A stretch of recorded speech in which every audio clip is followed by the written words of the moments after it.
Brought to a sinister and beautiful world called Abyss, Luke Skywalker finds himself the prisoner of Emperor Palpatine, now triumphantly alive. As the villainous Emperor explains to Luke, it was to Abyss that his living energy was transported when his deceased and corrupted body was destroyed by Darth Vader. On Abyss, he took a new clone body, as he had many times before. Once restored to physical life, the Emperor allowed the Civil War to rage on while he quietly and patiently rebuilt his forces, preparing a massive final blow against all who would deny him everlasting dominion over the Empire. Even now, as Luke appears to fall under the Emperor's ever-expanding power, massive engines of destruction are inflicting death blows at the floating cities of the Calamari, long-standing allies of the Rebel Alliance.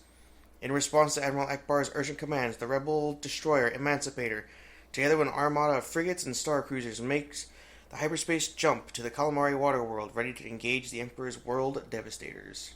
My god, those intros are a mouthful. No wonder people don't narrate them. It freaking hurts your freaking face, I swear to God. Hello people, and we're here to continue the descent into semi-madness, semi-intrigue that is the Dark Empire comic series. Now, as a quick recap, I don't know if I need to do this yet. It's only the third issue, and if you haven't seen the other two videos, well, why are you watching this one? But, fair enough. We've seen our dear heroes end up on Coruscant: Lando, Han, Leia, Chewie, 3PO, and R2. R2 came with Luke. Luke being on Coruscant during the middle of an Imperial Civil War, having taken a Star Destroyer there to incense the Imperials to fight one another even harder, I suppose. And then we saw Luke Skywalker get eaten by a giant swirling space tornado, otherwise known as a Force Storm. It sucked him up into the ether and spit him back out into a Imperial dungeon ship, where it soon landed on the planet Biss in the deep core, where waiting in a dark citadel was none other than our good old friend, the one and only Emperor Palpatine.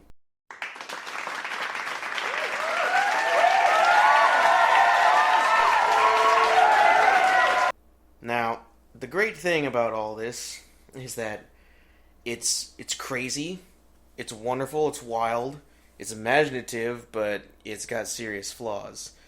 Now, while Luke is apparently joining the Emperor, as you would have seen if you watched the last video, or if you read the text crawl here while I read it to you very poorly, you would come to see that the rebels are also on their way to the Mon Calamari homeworld of Mon Calamari, or DAC, if you prefer to call it that.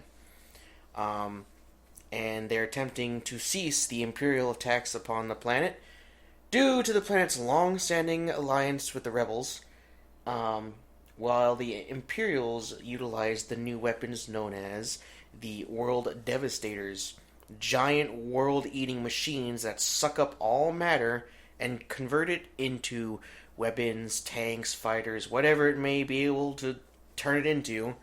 Sound familiar? Well, here's kind of where they got the original idea for the Starforge. So, with that in mind, let's continue on with the Dark Empire number 1, issue number 3. So to begin this little trick, I thought I'd mention the cover. It's okay, really. Good even, save for the people. I mean, yeah, the Star Destroyer looks cool, the TIE Fighters, all that looks great, but Luke looks like a white-eyed phantom more than an imposing, figure. I know it's an homage to the Darth Vader pose, as we'll see again later on, and as we have seen before, but it's not really working because, again, the guy now, unlike before, the guy really doesn't look all too much like Mark Hamill. Fair enough, your art doesn't have to fit the guy exactly, but with the white eyes, it doesn't fit. And then also him looking down on who I presume to be Leia. Yeah, again, it's not bad, but there's just something odd about the way they portray her body, and especially the hair length, although that could just be my own mind playing tricks on me, that I don't really see Leia here. I just see some random woman who's looking up at some sort of phantom that came into her room and is staring down at her like a creeper. Sort of like Palpatine, really. But anyway, yeah, the cover's fine. It's not, that important, but I thought I'd mention it just, for the sake of it. We begin issue number 3 aboard the Emancipator. Sadly, Proclamator's nowhere to be seen yet. In hyperspace, en route to Mon Calamari. presumably. A rebel soldier informs Lando that the imps are transmitting the attack on Mon Calamari from the planet to Coruscant / Imperial Center, depending on how you want to call their capital world.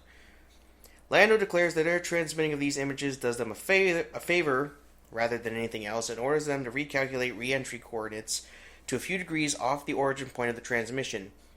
Admittedly, I never knew you could do that, but, I'm not going to complain, frankly. It sounds like something they could legitimately do. I just never heard of it. Wedge, and quite frankly the first I've seen of him so far, calls Lando crazy, declaring that a re-entry at that point would slam them right into the transmitter of the video. Basically, whoever is transmitting these images, they'd fling right out of hyperspace right next to him, and he's worried that they're going to crash right into them and go careening down into Mon Calamari. Which Lando says is the idea and orders all 4 cans to be ready to fire. Flip the page.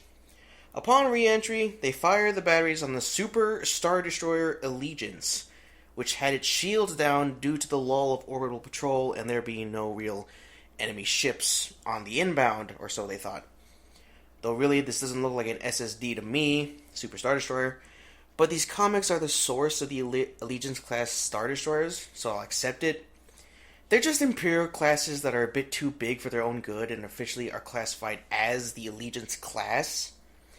And frankly, this ship is the only one to be known as part of the class, so you can accept it as canon or not, really. It's something really lame, really small time, but whatever.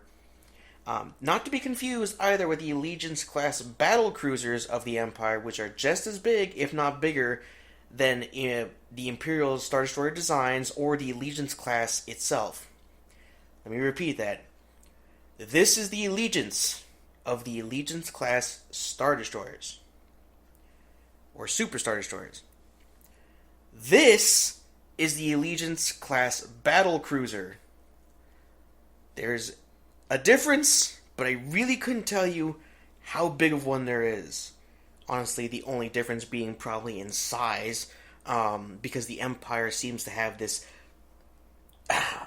obsession with just making weapons bigger and bigger and bigger and bigger and having more and more firepower. If Episode 7 taught us anything, it's that you just keep getting bigger and bigger and bigger and more impractical until the sheer size of your weapon is just so overwhelming that people just fall over dead by sheer perception malfunction within their own brains. But, besides the point, carrying on. So after firing on the Allegiance, Lando pushes his Star Destroyer through and orders the rest of the fleet to engage with, the rest of the Imperial fleet that's still up in orbit. All the while, the Emancipator, Lando's Star Destroyer, begins dropping starfighters and transports down to the surface of Mon Calamari. While this is all happening, Lando orders the men to send a report back to Pinnacle Base that they've begun the attack in earnest. All of this done while Lando seems to have begun merging with the Kool-Aid Man. Oh yeah! Their skills honed by years of relentless warfare swoop unerringly toward the floating calamari cities and the deadly world devastators. I just want to tell you both good luck. We're all counting on you. Yeah, I can see these honed warriors have really shown their years of skill by losing to the Empire at every turn, but whatever, keep rolling with it. Green Squadron begins making its attack run on the world devastator we come to see is called Silencer 7, commanded by a commander called Clev, who upon hearing the rebels came from a Star Destroyer informs his officer that the rebels stole 2 Star Destroyers at the Battle of Endor, and that must be what they're using there. Wow, only 2 Star Destroyers. Glad to see that good old-fashioned rebel competency coming into play. I wonder if... Many Bothans died. Nah, probably not. Clev's officer boasts that the X-Wings are relics and that they can't hope to penetrate their defenses. Clev agrees and orders a message to be sent to Biss and Supreme Commander Skywalker, accepted that rather quickly, didn't you? Of their presence, while at the same time ordering his men to give the rebels a taste of what they're up against. We also see some Mon Cal trying to defend their people in floating cities, to which, upon seeing the rebels, one of the soldiers declares that Akbar did not abandon them and called the whole alliance down on the Empire's heads. Oh yeah, one fleet is the equivalent of shock and awe to the rebels and the New Republic, whichever one you want to call them. Now I see why they're definitively the winners. I also get the feeling this Mon Cal was being very optimistic. Not for himself, rather, but for whatever poor dying bastard he announced this shameful display to. Green Leader informs the Emancipator that the World Devastator seems to be pulling off after they think they've done some effect on it. But then they see that it unleashes a new wave of TIE fighters against them, from its bellies and depth, whatever you want to call them. To which the caption tells us are new fully droid TIE units created on the fly in their internal factories. A swarm of droid fighters. What a dumb idea. It's not like that's ever been done before effectively.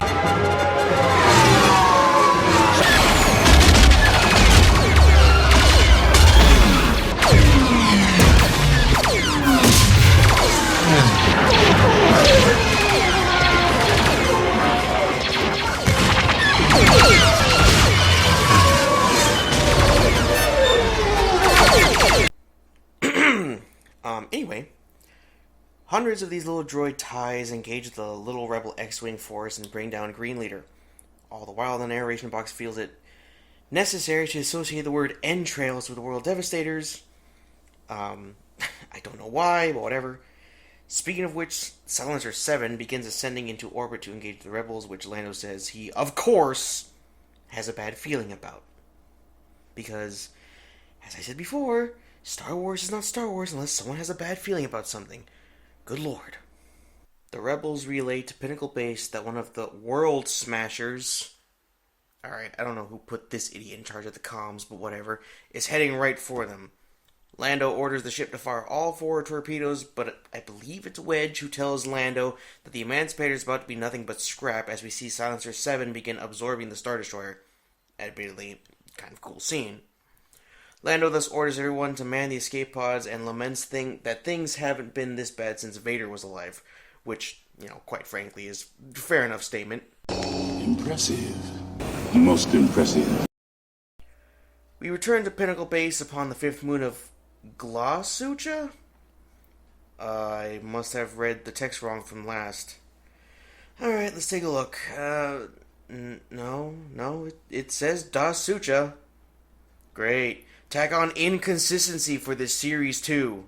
Dear lord. Anyways, Leia sees a vision suddenly of Darth Vader standing before her, which she oddly calls him out as father.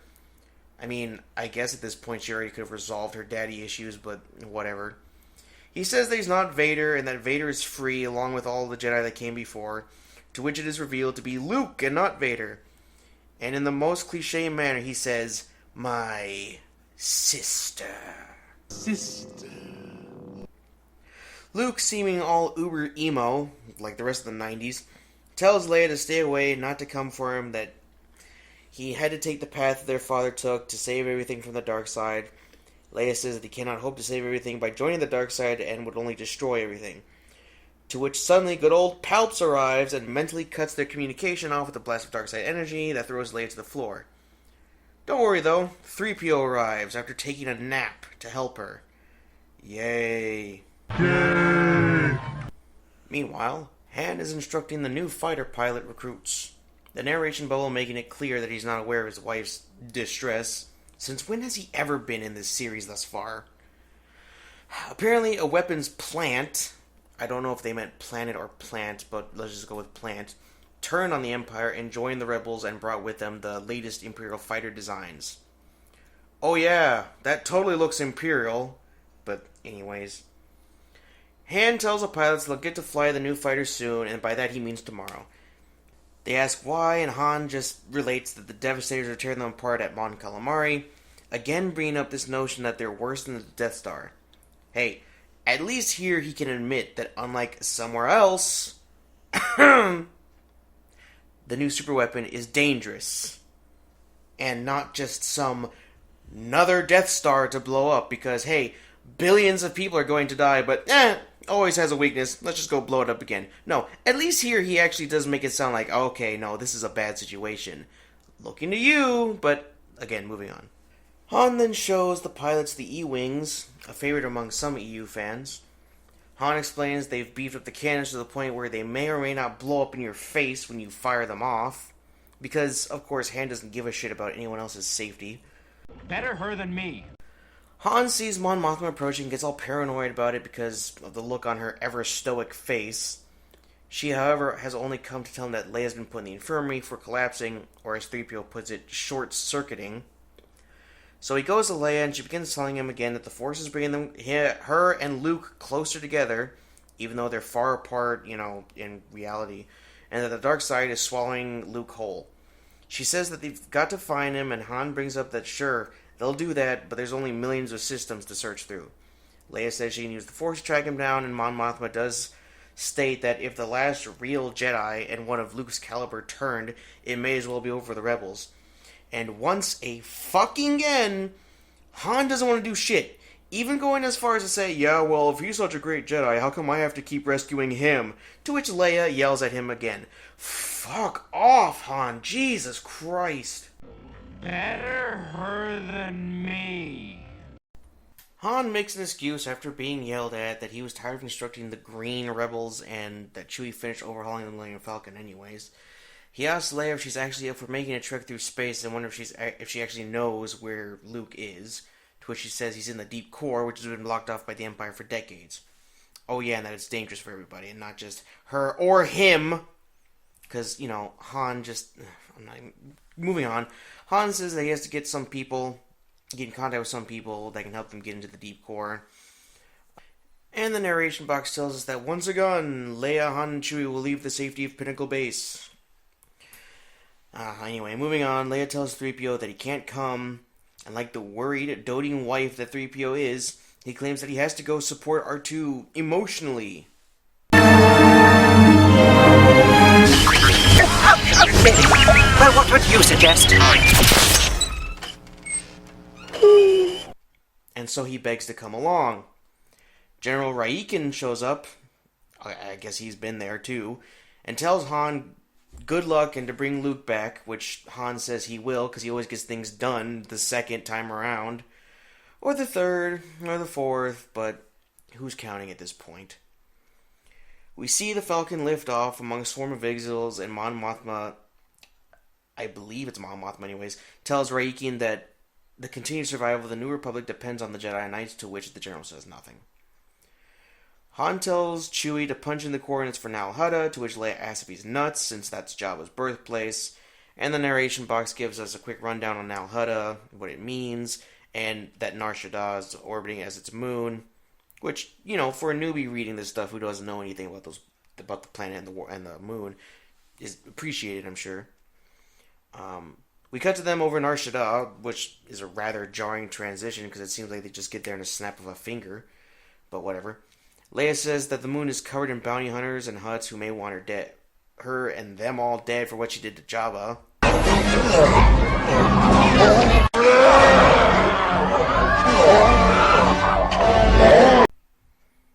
Yeah. Anyways, Han says that he has friends down on the moon and that it's home, and that a friend named Mako is waiting for them already anyways. This creature here is Mako, I guess. He asks where they've been and that the Hutts have quadrupled the price on their heads, so it's a real risk going down to the moon. Han says it's nice to feel wanted and asks Mako to bring the shields down so they can land, which Mako says they've been down for years and to just come in. Also saying that they're asking for trouble by coming back to the moon. Han says, oh hey, trouble's already found us. There's a bunch of bounty hunter ships chasing them down onto Nar Shaddaa. They start going through the downtrodden spires in the city districts of Nar Shaddaa, with Chewie shooting back at the pursuers and bringing a couple down, likely killing dozens of people in collateral damage, but Leia asks if she should get on the turret as they keep on flying, but Han says nah and states that he can lose them in the city, and has another friend who fixes ships who owes him a favor named Ninx. They enter the Corellian sector of the moon, where we get told it was where Han learned the smuggling trade as a kid. Now we get another far more horrendous creature, who is Ninx. He answers Han's call and says that he wants no part in what Han's bringing, but Han calls it an old debt, but Ninx says he paid it back. Han just disregards him and says he's coming in, to which Ninx just relents and says it'll cost him. They go through a large hollow-screen advertisement which hides the entrance to Ninx's shop, which honestly is a cool idea, if I do say so myself. One bounty hunter ship follows them in. leading Nynx to power on a defense turret and shoot him into oblivion, which, nice. They land and Nynx greets them, stating that it's been ages, and that he heard about what happened to Java, stating that no one kills a Hutt and gets away with it. Han just casually says, "Oh no, that wasn't me or Chewie, that was my wife here, Leia," and was like, "Oh, you look tougher than... I guess you're tougher than you look, sorry." And 3PO out of nowhere asks for an oil bath. Okay, 3PO, not the greatest timing, but why not? Nynx says things are crazy right now for them all, as the Empire is buying up cargo space across the galaxy, moving heavy hardware and so forth. Which I don't know why they're freelancing out heavy equipment shipments, but whatever. We also meet a new character named Sala, who has history with Han apparently in that way, and is helping Nynx fix up this ship here, the Starlight Intruder, which is registered for deep core hauling. Sala asks who Leia is, and she states that she's married to Han, to which Sala gives condolences and says that he's a scoundrel and only break her heart. Han says, "Oh, she likes scoundrels," but finally, I think we finally come across a character who has more sense than a lot of people, but whatever. Leia included. Oh my god. Anyway, Nynx states that they need a couple pieces of hardware like power couplings, and they need help getting the ship up and running if they're going to use it to go into the deep core. So Chewie's more offered than recruited, as Leia cracks the whip on Han to get moving so they can help save Luke. She and Han go down 2 levels into the rotting core of Nar Shaddaa to go to Han's old place on the moon to get some power couplings as needed. Leia can't believe that he used to live here, to which Han is casual about using it as a stopover in the old days, though Han does say things seem to be worse than before, but really that's not by much. He even says not by much. They both stop as they're walking through the streets because bounty hunters are nearby, and Han tries to make them look casual. But an old woman in haggard clothing all of a sudden says, "You Jedi." This old woman says that she, Vima, can see the Force and knows Leia to be at least able to use it as well, and asks her, the daughter of the Force, to forgive her. Asks Leia to forgive her. Leia asks who she is, and that she can sense the Force upon her as well, but a shadow along with it. Vima says that she hid among the people of Nar Shaddaa for a long time and that she is at least 200 years old. It's also semi-implied that the Purge began a long time ago, like when she was younger. Which really, with the nature of Darth Vader, again, the timeline, again, is just getting all over the place here. But whatever, just forgive the canon breaks and move on. Vima claims Leia will rekindle the fires, presumably of the Force. Han tells a dealer on the street trying to sell him hyperspace compasses to buzz off, while Vima gives Leia something of hers, telling her that she knows what it is and wants her to have it. Leia takes it, though she's no less confused, and Han begins pulling her off and away from Vima, presumably to go on as he's getting, he's spooked out. Han asks what the thing Vima gave Leia is, which she doesn't know, only that it's a gift from a Jedi. They turn to see Vima's somehow vanished, and Han says they should do the same, as his cave is around the corner. Nice to see man caves are a thing now, and in the past future time that is Star Wars. Leia says, "Nice building you picked to live in." What an incredible smell you've discovered. To which Han says that he can't really complain, as he won in a sabacc game and wonders if squatters took it over and changed the locks on him. But as we see, that's not the case as they get in. And we also see that Han left a droid behind to take care of the place, though as he looks around he sees it didn't really do a good job of it, even sarcastically commenting that the droid did. Named ZZ. The droid ZZ apparently has a little bit of life left in him, even though he looks like he's about to fall apart too, and begins telling Han that Mr. Fett is here to see him, and Han's like, "What? What do you mean? What do you mean, Mr. Fett?" And that's where our comic ends here on issue 3, and we have a foreshadowing next, Boba Fett's revenge. So, gee, I wonder if fucking Boba Fett's gonna show up in the next issue.